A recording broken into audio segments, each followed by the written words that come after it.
akan melanjutkan sermon series kita. Kita tenangkan hati kita, sekali lagi kita berdoa ya. Bapa di surga, mengucap syukur atas kesetiaan-Mu, atas kebaikan-Mu di dalam kehidupan kami. Kami percaya Engkau hadir di tengah-tengah kami. Kami percaya Engkau adalah Allah yang baik, yang tidak pernah meninggalkan kami Tuhan. Biar pada hari ini hati kami kembali dikalibrasi, hati kami kembali disegarkan oleh kebenaran firman-Mu, oleh kebenaran Injil. Tolong kami Tuhan, supaya kami boleh menjadi pelaku-pelaku firman, bukan pendengar saja. Mampukan hamba-Mu yang lemah dan terbatas ini. Biarlah berita Injil yang disampaikan di tengah-tengah kami. Biarlah hamba-Mu terus berkurang, Kristus yang semakin bertambah. Biarlah nama-Mu dipermuliakan ya Tuhan. Kami serahkan semuanya di dalam tangan-Mu. Kami berdoa di dalam nama Tuhan Yesus. Yang percaya sama-sama katakan, amin.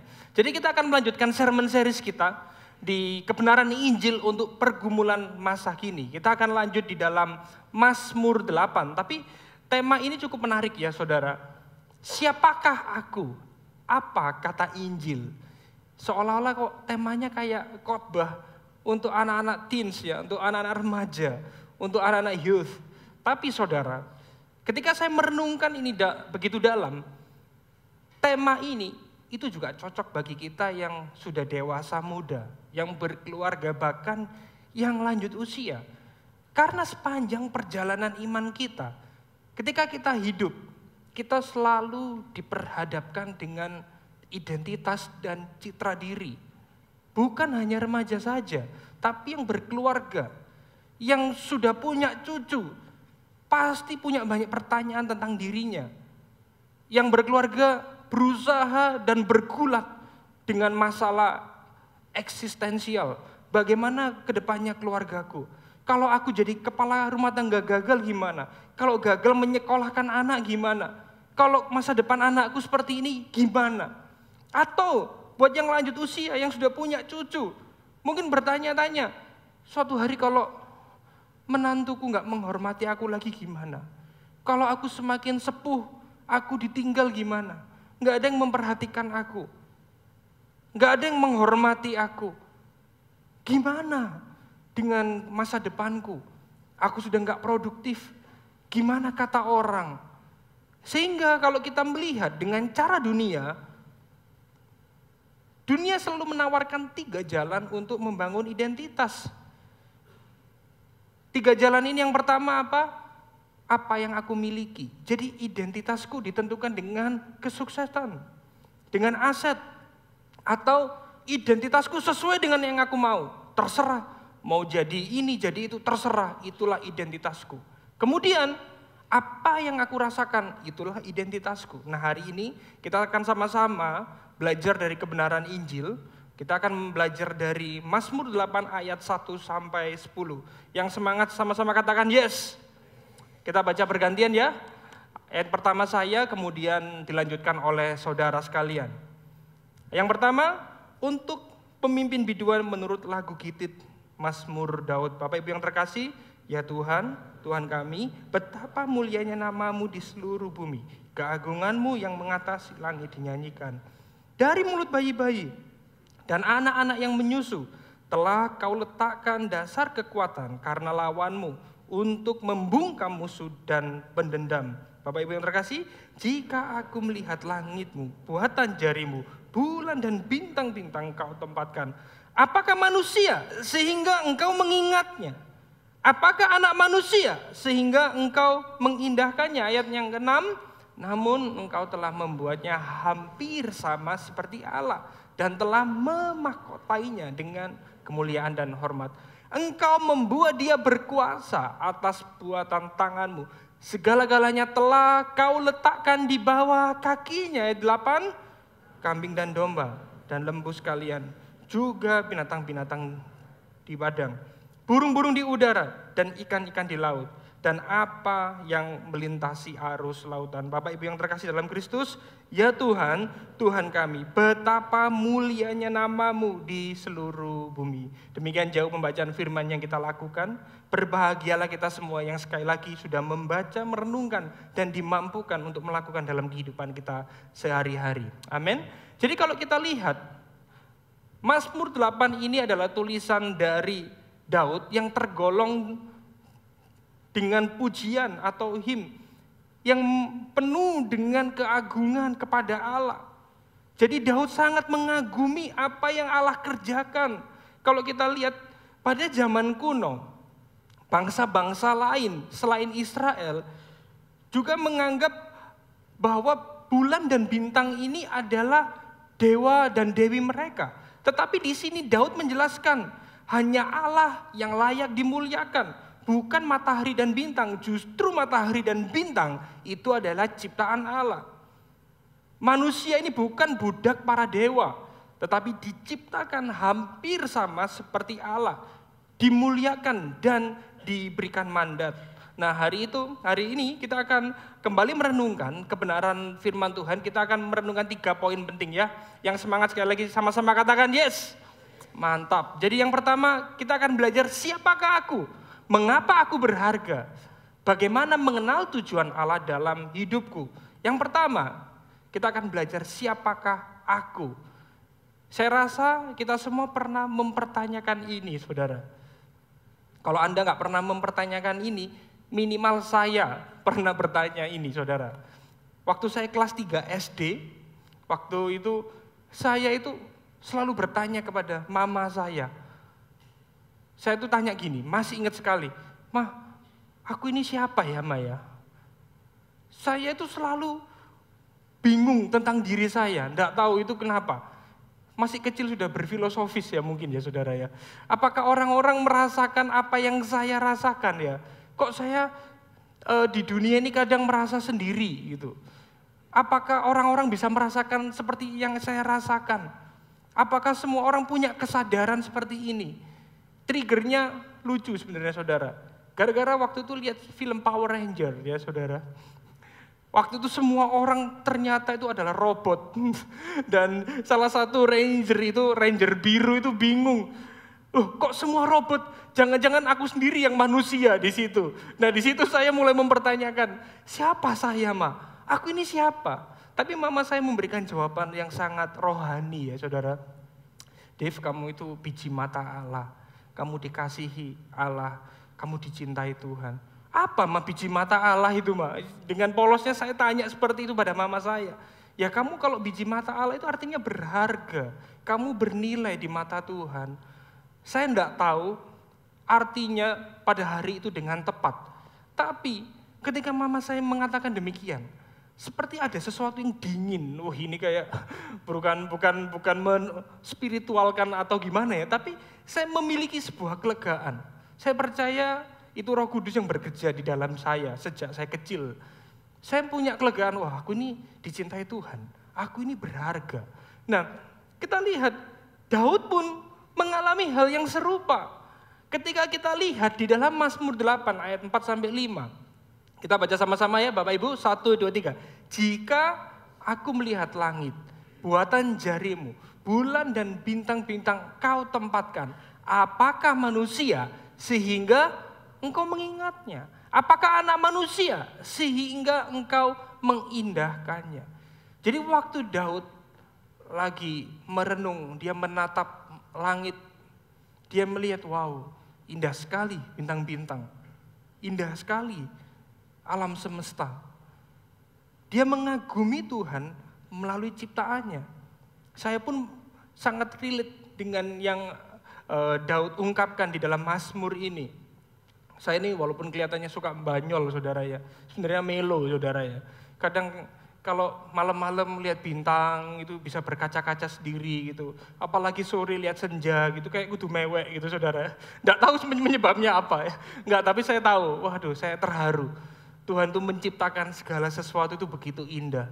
Saya melihat pegunungan, pantai. Saya tahu ini ada tangan Tuhan. Di dalam anugerah umumnya. Tuhan menciptakan ini semua begitu indah. Dan saya sangat mengagumi ciptaan Tuhan. Dan waktu saya mereflektifkan dengan hidup saya, kok bisa ya? Jadi waktu saya membaca ini, saya terharu. Kok bisa ya? Saya begitu kecil, begitu invisible kalau dibandingkan semesta ini. Kok Tuhan mengingat? Kok Tuhan itu peduli, hadir, dan terlibat di dalam hidup setiap kita.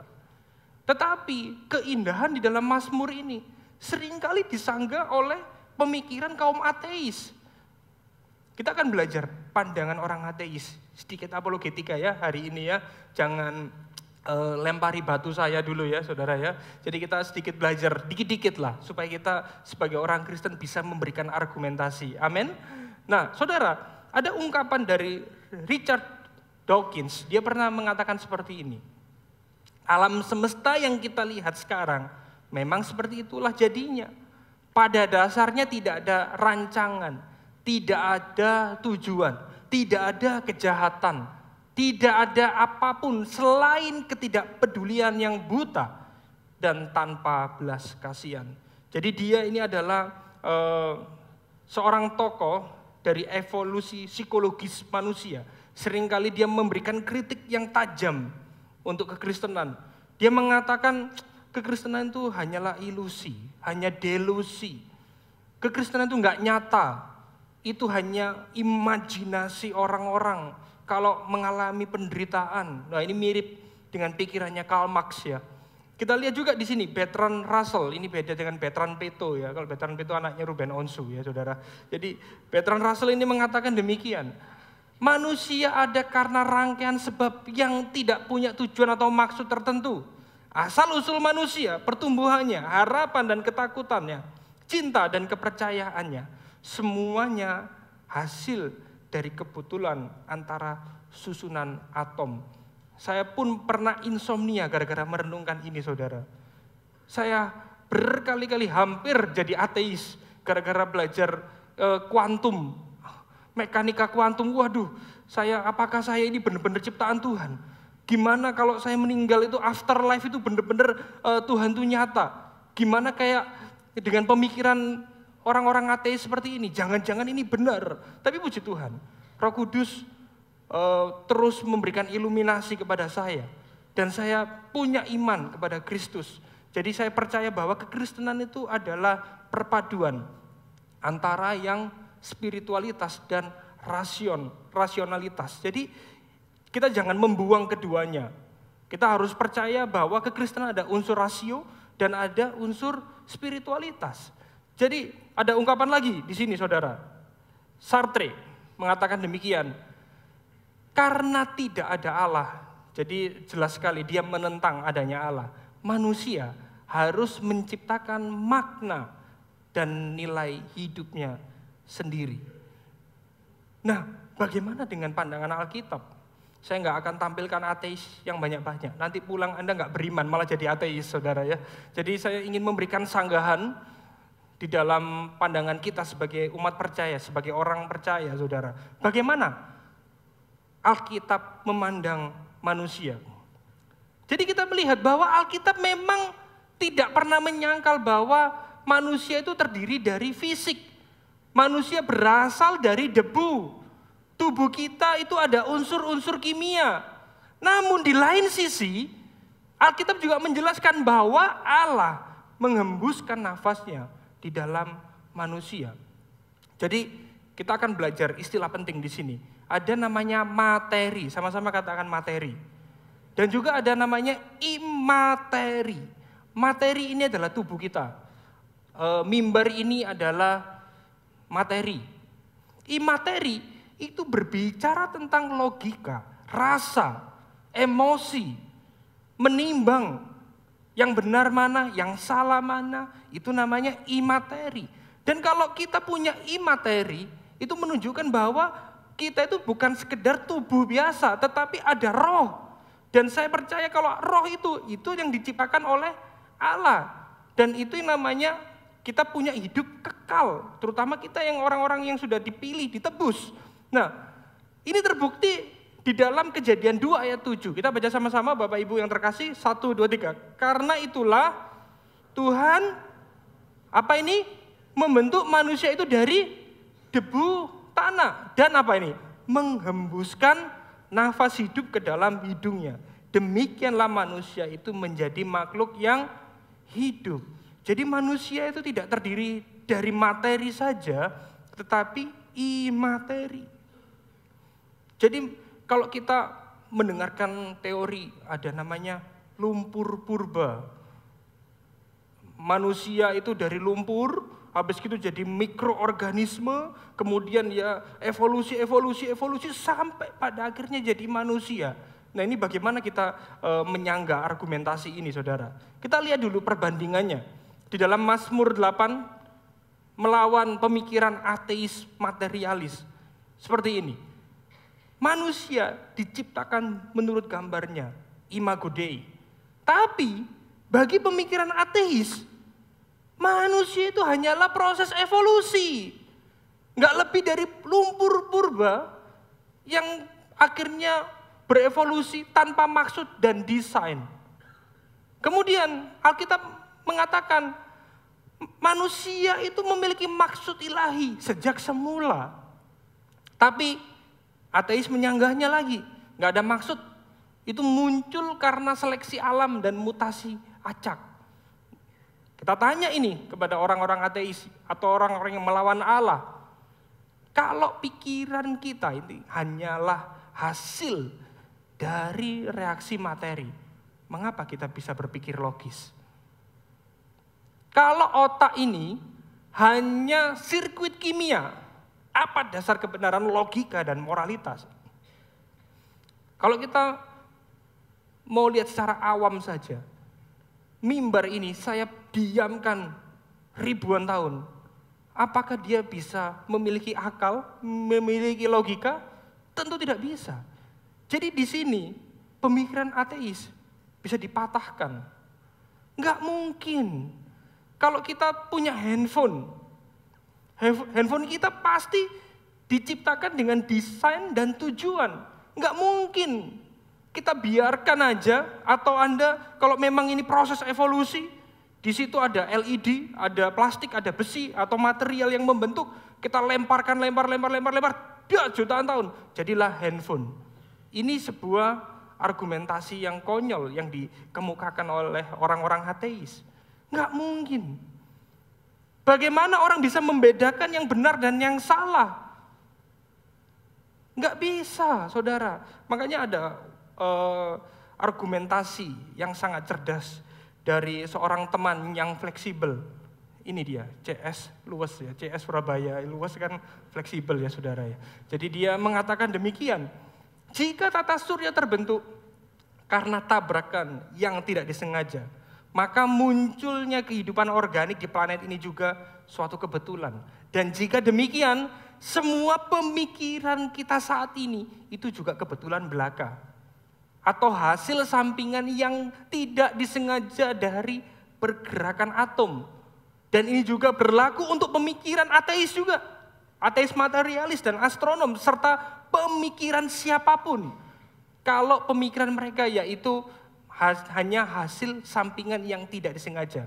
Kenapa kita bisa percaya ungkapan mereka sebagai kebenaran? Wah, ini argumen yang sangat cerdas. Dengan kata lain, kalau saya ingin sederhanakan, kaum ateis itu meruntuhkan dasar berpikirnya sendiri.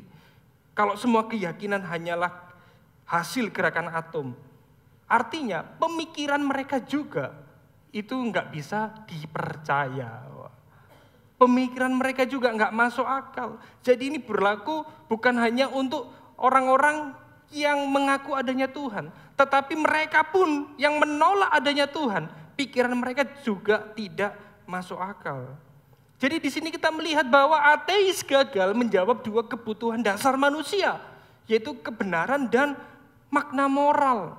Ateis gagal dalam upaya untuk menyingkirkan Allah dari dunia, serta kehilangan landasan untuk berpikir hidup secara bermakna.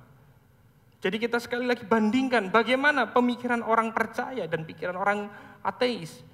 Sebagai orang percaya, kita percaya bahwa hidup manusia itu punya makna objektif karena Allah menetapkan. Ateis tidak percaya dengan makna objektif. Identitas dan makna harus diciptakan sendiri. Temukan makna sendiri. Kalau mungkin Anda bertanya, apa itu makna objektif? Makna objektif itu ini loh saudara, kebenaran secara universal. Kalau Anda melihat kejahatan, ada pembunuhan, Anda bisa langsung membedakan. Ini sesuatu yang benar dan sesuatu yang salah. Kalau Anda melihat kasus pemerkosaan, wah ini nggak benar. Wah ini benar. Nah itu yang dimaksud dengan makna objektif. Ada kebenaran umum, ada kebenaran universal yang dipahami di dalam manusia. Makna objektif ini adalah perasaan pribadi, opini, budaya di dalam keadaan tertentu. Jadi orang itu bisa tahu benar yang salah karena adanya makna secara objektif ini. Pemikiran Kristen mengatakan demikian. Manusia tidak berubah di mata Allah meski gagal atau tidak berguna secara duniawi. Tapi orang ateis mengatakan gini, nilai dan identitas manusia diukur dari manfaat sosial, peran evolusi, atau kesepakatan di dalam suatu budaya tertentu. Jadi gini saudara, kita percaya, wah kita ini adalah iman Kristen, kita percaya bahwa adanya Allah, kita punya tujuan. Tetapi seringkali kita tuh goyah kalau mendapatkan sebuah serangan. Wah imanmu itu halusinasi, imanmu itu candu. Saat mengalami penderitaan, kamu cari agama itu hanya untuk melupakan penderitaanmu untuk sementara, itu ungkapannya Karl Marx. Jadi iman Kristen, orang beragama itu hanya berusaha melupakan penderitaan secara sementara. Manusia menganggap bahwa iman kepada Allah sebagai pelarian dari akal sehat. Padahal iman kepada Allah itu adalah satu-satunya dasar yang membuat akal sehat jadi masuk akal. Ada amin, saudara? Jadi kalau kita punya rasio, kita punya nalar, artinya itu membuktikan bahwa ada sesuatu yang lebih besar daripada kita. Ada sesuatu yang transenden melebihi kita. Kalau kita percaya handphone diciptakan dengan suatu tujuan, apalagi dengan organ tubuh kita. Semua ini benar-benar dirancang. Dan kita tahu siapa yang merancangkan? Tuhan. Tidak mungkin organisme atau mekanisme di dalam tubuh kita ini berjalan begitu saja. Tapi Tuhan yang merancangkan, amin. Tidak mungkin, saudara. Makanya di sini, saudara, kembali kepada perenungan kita. Kita itu udah ngerti iman Kristen gimana. Kita bisa bedain. Tapi, kembali pada perenungan kita. Kalau hari ini kita berusaha mencari identitas dan validasi dengan kekuatan kita sendiri. Sebenarnya kita menjadi functional atheism. Waduh, makanan apa lagi ini functional atheism? Apa hubungannya sama tokoku, sama perusahaanku? Nah, kita akan belajar sama-sama. Ini sempat disinggung oleh Pastor Eric di minggu lalu. Functional atheism adalah artinya mereka percaya bahwa Tuhan ada, namun seolah-olah hidup tanpa adanya Tuhan. Sehingga apa dampaknya? Dampaknya membuat kita mencari citra diri menggunakan kekuatan kita sendiri. Sebenarnya kita menjadi functional atheism, saudara. Waktu kita mengupayakan segala sesuatu dengan kekuatan kita sendiri, dengan cara kita sendiri, kita menjadi functional atheism. Saya berikan ciri-cirinya lebih detail, saudara. Apa itu? Apakah kita ada mengalami functional atheism itu dalam perjalanan iman kita? Yang pertama, berdoa hanya saat darurat, bukan sebagai bentuk relasi dengan Tuhan. Berdoa kalau sudah kepepet, Tuhan di mana Engkau? Kenapa aku mengalami hal yang demikian? Kenapa hidupku kayak gini? Kenapa aku menderita? Baru berdoa. Itu salah satu ciri-ciri functional atheism. Yang kedua, mengandalkan kekuatan diri sendiri. Bukan bersandar pada pimpinan Roh Kudus. Yang tiga, mengambil keputusan tanpa mengerti kehendak Tuhan dalam kebenaran Injil. Wis, gas, pokoknya los gitu ya. Benar salah, pokoknya cuan. Nah ini kita bisa jadi functional atheism. Kemudian yang 4, menilai sukses dari standar dunia, bukan kesetiaan pada Allah. Berapa banyak kita menilai diri kita sukses kalau kita sudah punya ini, punya itu. Atau kita menilai orang lain dengan standar dunia, kita sebenarnya functional atheism. Atau mungkin, ini paling sering kita semua ya saudara, termasuk saya, merasa khawatir berlebihan, seolah Tuhan tidak menyertai. Kalau kita mau jujur pada diri kita sendiri, kalau kita mau merenungkan, kelima hal ini terus ada dalam perjalanan iman kita. Bukankah kita berdoanya itu kalau kepepet, saudara? Puji Tuhan kalau Anda berdoa nggak kepepet, terus berdoa saat teduh, puji Tuhan. Tapi kebanyakan orang percaya, waktu kepepet baru sungguh-sungguh. Kita semua mengalami ini, khawatir akan masa depan. Tuhan, mana Engkau? Gimana anakku? Saya pun mengalami demikian. Makanya saya menulis ini bukan hanya untuk saudara, tetapi ini hasil reflektif saya pribadi. Saya bertobat terlebih dahulu, saya diberkati terlebih dahulu, maka saya rindu untuk membagikan ini kepada Anda semua. Dan kita sama-sama belajar menghidupi Injil di dalam kehidupan kita sehari-hari. Amin, saudara. Jadi bukan saya lebih pinter, bukan saya lebih suci, tapi kita sama-sama berproses dalam hal-hal ini. Ada yang tanya, aduh hidupku banyak sekali penderitaan, pergumulan. Memang wajar, selama kita hidup pasti banyak pergumulan. Hidup manusia pasti diselimuti dengan pergumulan. Kalau diselimuti daun pisang namanya lemper, saudara. Jadi ini wajar sekali dalam perjalanan iman kita sebagai orang percaya. Apakah kita punya ciri-ciri yang demikian? Pada akhirnya kalau kita udah gagal, kita pakai kekuatan kita sendiri. Langsung tanya, siapa ya aku ini ya? Aku ini gak berharga di mata dunia. Aku ini gak guna, useless. Ya wis hidupku gitu-gitu aja. Biarlah kebenaran Injil pada hari ini menguatkan Anda bahwa di mata Tuhan hidup kita bukan kebetulan. Amin. Katakan pada diri Anda masing-masing, hidupku bukan kebetulan. Bilang kepada kanan kiri Anda, hidupmu bukan kebetulan, bukan kebetulan. Kita bukan potongan debu yang tersesat di antara galaksi. Kamu bukan butiran debu yang terjatuh dalam lubang dalam dan tenggelam. Bukan, itu lagu saudara-saudara ya. Kita ini adalah ciptaan yang dikasihi, dipilih, ditebus, dan diberikan identitas baru di dalam Kristus. Amin. Kita bukan hanya lumpur purba yang berevolusi. Bukan, tapi kita ini buatan. Jelas sekali di dalam Mazmur, kita itu buatan jari-jari Allah. Artinya Tuhan itu menciptakan kita itu dengan detail, dengan spesifik. Kita bukan mass product, tapi kita diciptakan begitu unik. Kita berharga di mata Allah, saudara. Sehingga kalau kita merenungkan hal ini, kita punya pikiran sekarang, saya tidak perlu rendah diri. Sekalipun saya kecil di mata dunia. Karena Allah mengingat kita, memilih saya di dalam Kristus. Saya nggak perlu membuktikan diri dengan melakukan pencitraan untuk mendapatkan validasi dan penerimaan. Karena Allah sudah menerima saya melalui karya salib Kristus. Saya nggak perlu mengejar dan menciptakan makna hidup versi saya sendiri dengan berbagai kegiatan dan pencapaian. Karena identitas dan makna hidup saya bukan berdasarkan performa, amin, melainkan berdasarkan identitas baru yang diberikan Allah melalui Kristus. Yang setuju sama-sama katakan amin. Amin, saudara. Biarlah kita merenungkan hal ini. Karena tadi sudah begitu berat, saya berikan implikasi kecil di sini. Supaya Anda tahu apa kaitannya dengan hidupku ketika kita merenungkan siapakah kita di hadapan Allah, saudara. Sebagai pertanyaan reflektif, saya rindu kita stop dulu di sini. Anda boleh bertanya pada diri Anda sendiri.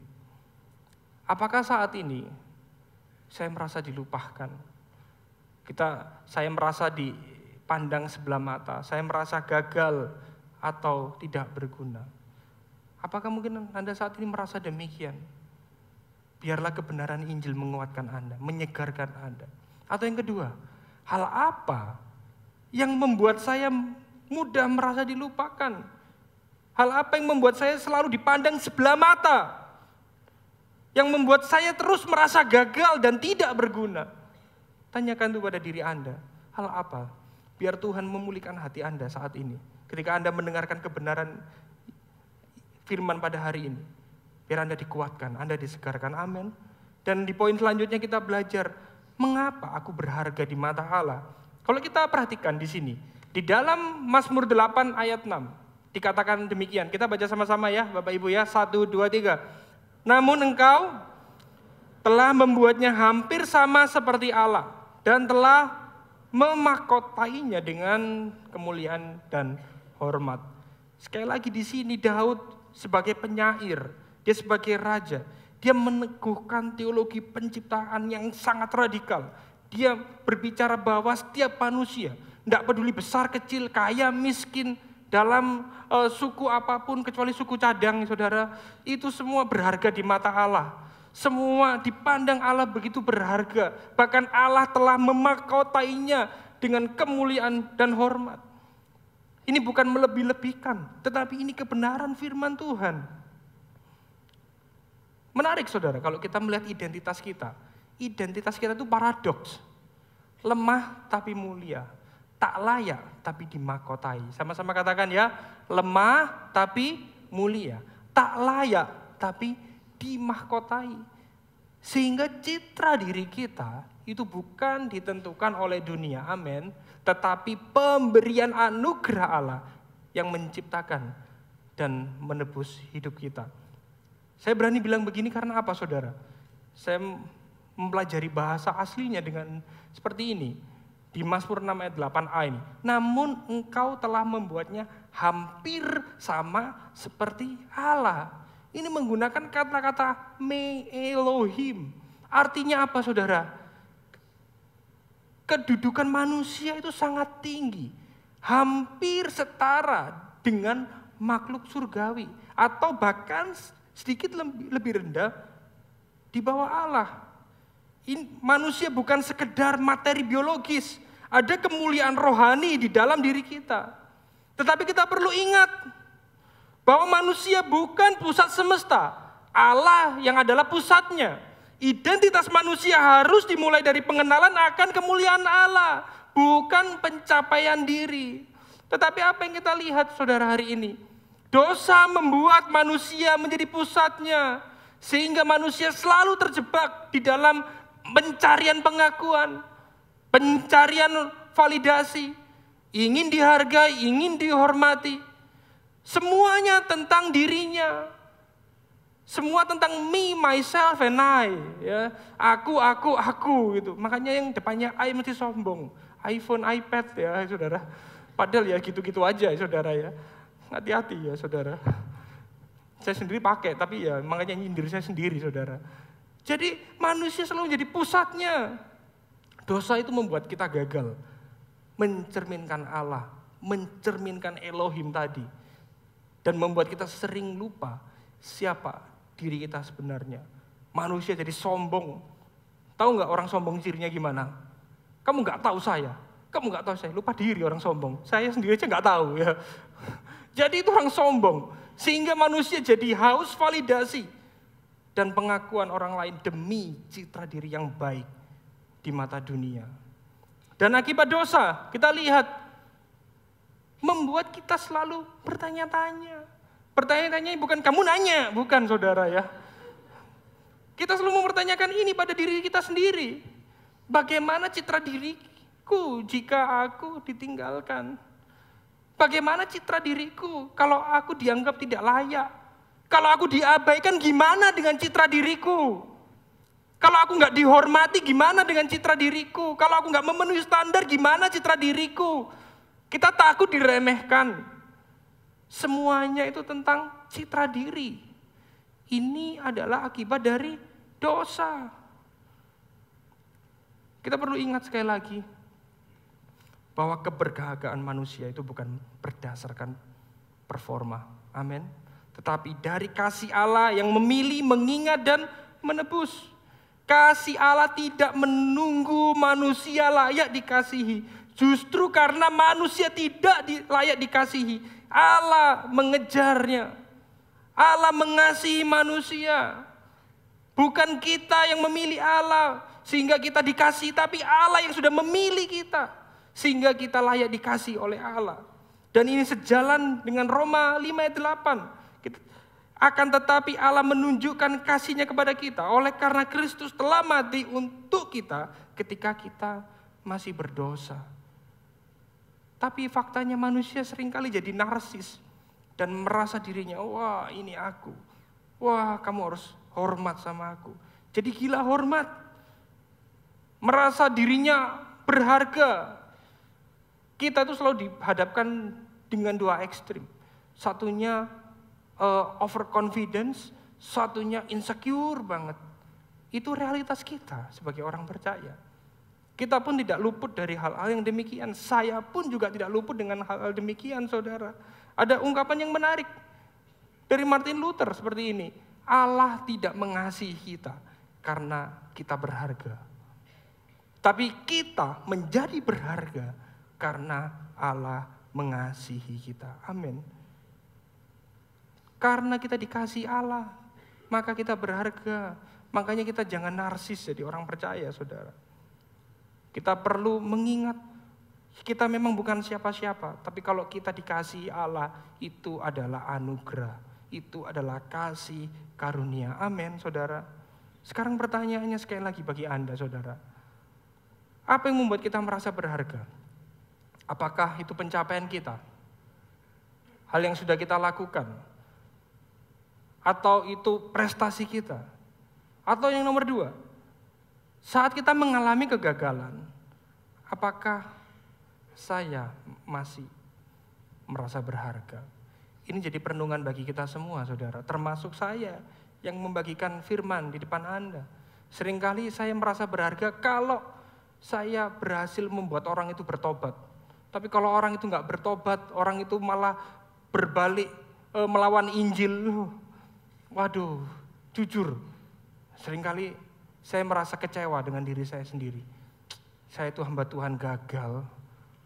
Aduh, saya ini ya cuma bisa ngomongi, tapi orangnya nggak berubah. Saya lupa bahwa yang membawa perubahan itu bukan diri saya, tetapi pribadi Roh Kudus. Yang membuat saya berharga itu bukan keberhasilan saya di dalam pelayanan, tetapi identitas saya di hadapan Allah sebagai anak Allah. Ini menjadi perenungan bagi kita semua, saudara. Dan kita belajar juga pada hari ini bahwa siapa diri kita? Diri kita itu dikasihi Allah, kita berharga. Tapi tidak berhenti di situ saja. Tapi Tuhan punya tujuan di dalam kehidupan saya. Dan kita belajar di poin yang ketiga. Bagaimana mengenal tujuan Allah di dalam hidupku? Di zaman sekarang, kita selalu diajari, kita harus ciptakan makna. Tetapkan tujuan, betul, tetapkan tujuan. Kamu harus punya plan, betul. Akhirnya orang punya ambisi mati-matian untuk menunjukkan siapa dirinya. Ada juga ekstrim, saya kutip dari pepatah Jawa, uripmu mampir ngombe. Artinya hidup ini cuma bentar aja, mampir minum, habis itu mati. Jadi nggak usah serius-serius lah, enjoy aja, nikmati aja, mengalir saja. Ingat saudara, yang mengalir di sungai, yang ngikutin arus itu hanya satu, kotoran saudara. Ikan pasti ngelawan arus karena hidup ya. Cuma kotoran yang cuma ngikutin arus. Ada ekstrim yang seperti itu. Akhirnya kita itu selalu terjebak di dalam hal-hal yang begitu ekstrim dan fatal. Satunya berambisi sekali, satunya nggak punya ambisi apa-apa. Ya wis ngene-ngene aja, flat-flat aja. Itu yang terjadi dalam hidup kita sebagai orang Kristen mungkin. Mungkin hari ini kita sempat berpikir demikian. Jadi kita lupa bahwa Allah itu punya tujuan yang spesifik dalam kehidupan kita. Kita lihat di dalam Mazmur 8 ayat 7. Kita baca sama-sama. Engkau membuat dia berkuasa atas buatan tanganmu. Segala-galanya telah kau letakkan di bawah kakinya. Jadi jelas sekali bahwa manusia ini tidak diciptakan indah saja, berharga, dimahkotai kemuliaan, tapi Allah menetapkan tujuan. Dan tujuannya adalah mengolah, memelihara, mengusahakan yang terbaik. Jadi kalau kita melihat keadaan lingkungan atau melihat sesuatu yang keliru, kita perlu mengusahakannya. Bukan ya udahlah biarkan aja. Bukan menjadi fatal yang demikian, saudara. Tapi untuk mengerti tujuan Allah, ada 3M yang bisa kita pelajari. Bukan menguras bak mandi, mengubur barang bekas, bukan. Itu untuk menghindari nyamuk demam berdarah, saudara. Kita belajar. Yang M pertama adalah mengenal Allah sebagai sumber kemuliaan. M yang kedua adalah menerima identitas dalam Kristus sebagai gambarnya. Dan M yang ketiga adalah menjalani hidup sebagai wakilnya. Nah, kita akan belajar sedikit-sedikit di sini, saudara. Mengenal Allah sebagai sumber kemuliaan. Jadi, untuk kita mengerti tujuan Allah di dalam kehidupan kita, itu harus dimulai dari kekaguman kita akan Allah. Kita harus melihat bahwa Allah yang begitu besar, begitu mulia, tapi mau melibatkan kita di dalam rencananya yang begitu agung. Kita itu siapa? Kita itu kecil. Kita itu nggak layak. Tapi Allah mau melibatkan kita di dalam rencananya. Bukan cuma, ya sudah, aku melakukan kehendakku sendiri. Aku melakukan ini. Yang penting baik. Yang penting kelihatannya dipandang mulia, nobel. Dipandang oleh orang-orang wah keren. Bukan demikian, saudara. Kalau kita itu melakukannya berdasarkan diri kita sendiri, malah itu akan berujung pada sesuatu yang salah. Karena tanpa pengenalan akan kemuliaan Allah, semua yang kita lakukan pasti berujung pada narsisme. Ujung-ujungnya adalah diri kita. Ujung-ujungnya kita yang menjadi pusatnya. Apa sih gejala narsisme itu, saudara? Yang penting aku kelihatan keren, gak peduli orang lain mengalami apa. Akhirnya apa? Kurang empati terhadap pergumulan orang. Yang penting ini bisa terlihat bagus. Atau kebutuhan yang konstan akan terus dikagumi oleh orang lain. Kalau orang sudah nggak mengagumi, kalau orang tidak memuji, dia akan merasa insecure. Ini narsis, saudara. Ini narsis. Atau yang penting aku happy, nggak peduli orang lain susah, nggak peduli yang lain menderita. Makanya saya nggak suka. Dulu ada pujian ya, di sini sudah nggak ada pujiannya. Dulu saya sering dengar. Ada lagu seperti ini. Walau sana situ semua orang susah, yang penting aku kan tetap tertawa. Wah, ini lagu Kristen psikopat, saudara ya. Ini ada orang susah, kita tetap tertawa. Ini kegilaan. Ini nggak benar, saudara. Alkitab mencatat kalau ada orang yang menangis, ikutlah menangis. Bukan malah tertawa di atas penderitaan orang lain. Ini kelihatannya lagu rohani tapi sama sekali tidak ada unsur rohaninya. Malah kita disuruh tertawa di atas penderitaan orang lain. Enggak benar, saudara. Ini adalah narsis. Semuanya tentang dirinya. Bukan tentang Tuhan. Makanya John Piper pernah mengatakan demikian. Kamu tidak akan menemukan tujuan hidupmu dengan melihat ke dalam dirimu sendiri. Melainkan dengan melihat kepada Allah yang menciptakanmu. Bahkan John Calvin juga mengatakan, tanpa pengenalan akan Allah, tidak ada pengenalan akan diri sendiri. Jangan tanya John Cena di mana, itu pegulat, saudara. Itu Smackdown. Ini yang saya kutip teolog ya, saudara ya. Jadi tanpa kita mengerti Allah, mengenal kemuliaan Allah, kita nggak akan menemukan tujuan hidup kita. Amin. Dan poin selanjutnya, M yang kedua, menerima identitas dalam Kristus sebagai gambarnya. Maksudnya apa, saudara? Kalau kita nggak tahu siapa diri kita di hadapan Tuhan, siapa diri kita yang sudah ditebus Kristus, maka kita hanya melakukan berdasarkan apa? Preferensi kita pribadi. Hanya, ya aku suka kayak gini, makanya aku melakukan seperti itu. Akhirnya bukan tujuan Allah, itu tujuanmu. Seringkali orang mengatasnamakan nubuat, padahal lu buat. Ini kekeliruan yang fatal. Makanya kita harus menerima identitas kita dalam Kristus sebagai gambarnya. Sehingga kita tahu, kalau Kristus hidup di dalamku, aku tahu apa yang jadi isi hatinya Kristus. Yang Kristus lihat, itu juga yang aku lihat. Kita mengerti isi hati Tuhan. Kalau kita tahu siapa diri kita di hadapan Allah. Amin. Makanya Timothy Keller juga mengatakan demikian, identitas Kristen tidak dibentuk oleh pencapaian, tetapi diterima dari kasih Allah di dalam Kristus. Tanpa kesadaran identitas kita dalam Kristus. Sekali lagi, maka yang kita lakukan itu hanya membawa kita kepada pembuktian diri dan pencitraan. Konten kreator itu pencitraan. Jangan sampai kita jadi konten kreator rohani. Saya pun berbicara ini pada diri saya sendiri.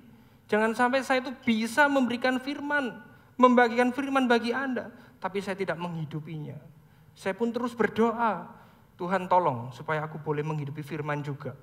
Supaya aku gak pinter ngomong doang, tapi boleh belajar menghidupi Injil.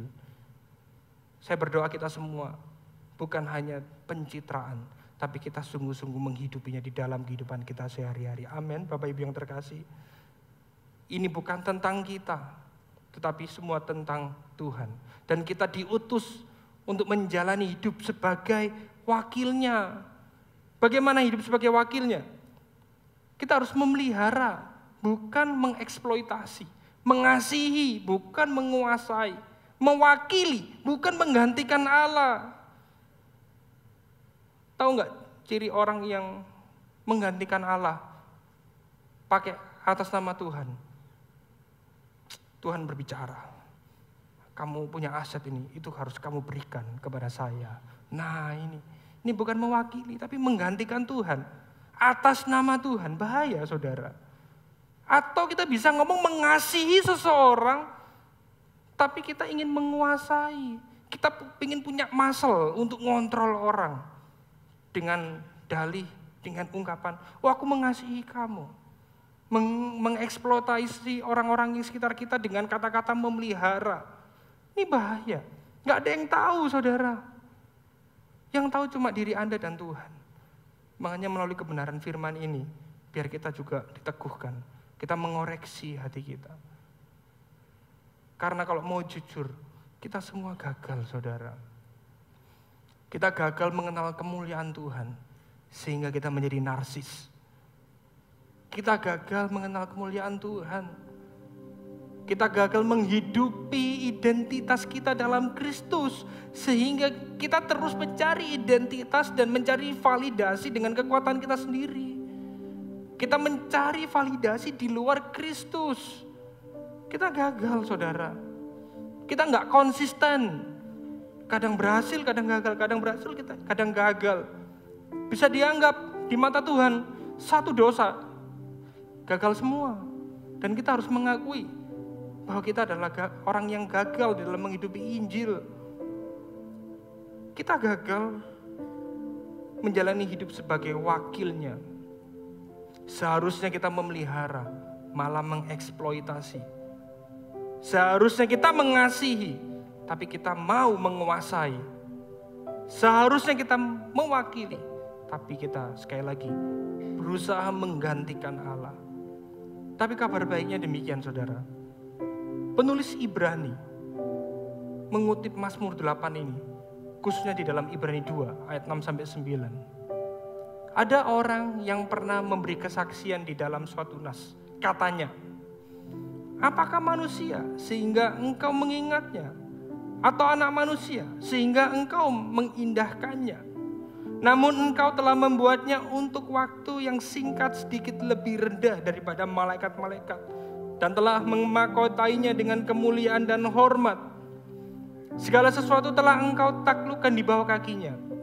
Sebab dalam menaklukkan segala sesuatu kepadanya, tidak ada sesuatu pun yang ia kecualikan, yang tidak takluk kepadanya. Tetapi sekarang ini belum kita lihat bahwa segala sesuatu telah ditaklukkan kepadanya. Ayat 9 kita baca sama-sama Bapak Ibu. Tetapi dia yang untuk waktu yang singkat dibuat sedikit lebih rendah daripada malaikat-malaikat. Yaitu siapa? Yesus Kristus yang kita lihat, yang oleh karena penderitaan maut dimahkotai dengan kemuliaan dan hormat, supaya oleh kasih karunia Allah ia mengalami maut bagi semua orang. Berikan sorak-sorai kemuliaan buat Tuhan kita saudara, amin. Mazmur 8 ini adalah penggenapan dari Yesus. Gak ada manusia yang berhasil, tapi kita lihat pribadi yang berhasil, yang taat sampai mati. Dia menjadi manusia yang diciptakan sesuai desain. Dia adalah Yesus Kristus. Di dalam Mazmur 8, manusia awalnya dibentuk, dicipta untuk kemuliaan Tuhan.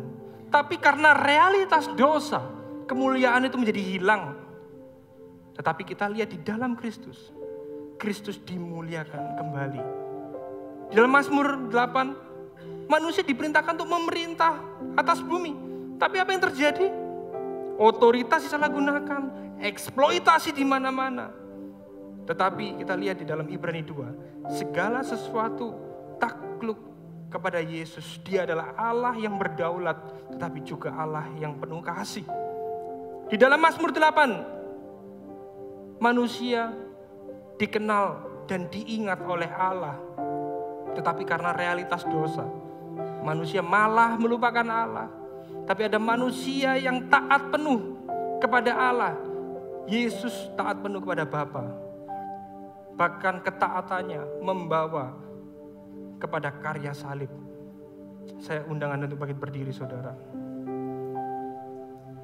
Biarlah kita merenungkan kebenaran Injil pada hari ini. Kristus rela menanggung mahkota duri, supaya kita yang telah kehilangan kemuliaan Allah dapat kembali dimahkotai kemuliaan Allah di dalam Kristus. Kristus rela dibuat lebih rendah dan mengosongkan diri sebagai manusia sejati, mengambil rupa hamba, supaya kita hari ini yang merasa rendah diri, kita yang merasa hampa, kita mendapatkan identitas baru di dalam Kristus. Amin.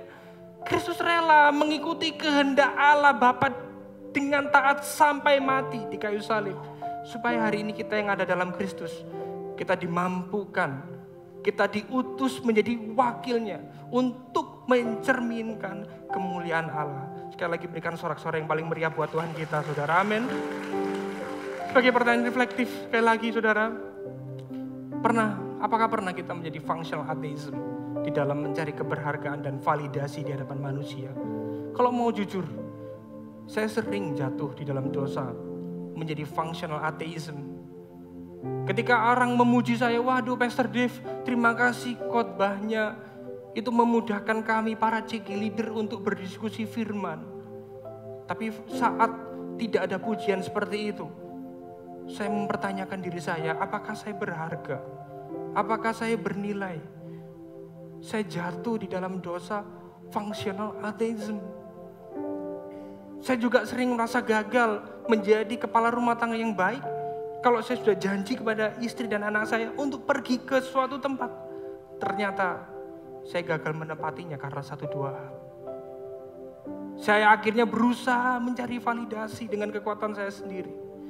Tetapi kebenaran firman Tuhan itu juga membuat saya terus bertobat dan memandang karya salib Kristus, bahwa keberhargaan saya bukan tentang apa yang saya capai, bukan tentang apa yang saya lakukan, tetapi Kristus yang sudah mengingat, memilih, dan menebus hidup saya. Biarlah ini menjadi perenungan setiap kita di tempat ini, saudara. Apa ketika kita melakukan sesuatu, entah itu pekerjaan, keluarga, relasi, itu melakukannya dengan ambisi pribadi atau menyadari bahwa kita diutus untuk mencerminkan kemuliaan Tuhan di dalam setiap apapun yang kita lakukan. Biarlah ini menjadi reflektif bagi kita, saudara. Dan kita diingatkan bahwa orang yang berinjil menyadari bahwa tidak perlu rendah diri, sekalipun kecil di mata dunia. Karena Allah mengingat dan memilih kita di dalam Kristus. Amin, saudara. Menyadari bahwa kita tidak perlu mencari perasaan berharga dan citra diri positif dari performa dan pencapaian dengan kekuatan kita sendiri. Karena identitas kita itu ada di dalam Kristus. Orang yang berinjil menyadari bahwa setiap hal yang kita lakukan, kita punya tujuan, kita diutus untuk mencerminkan kemuliaan Allah. Dimanapun kita berada, kita diutus untuk mencerminkan kemuliaan Allah. Bukan dengan kekuatan sendiri, tetapi kita yang ada di dalam Kristus dimampukan untuk taat melalui penyertaan pribadi Roh Kudus. Amin.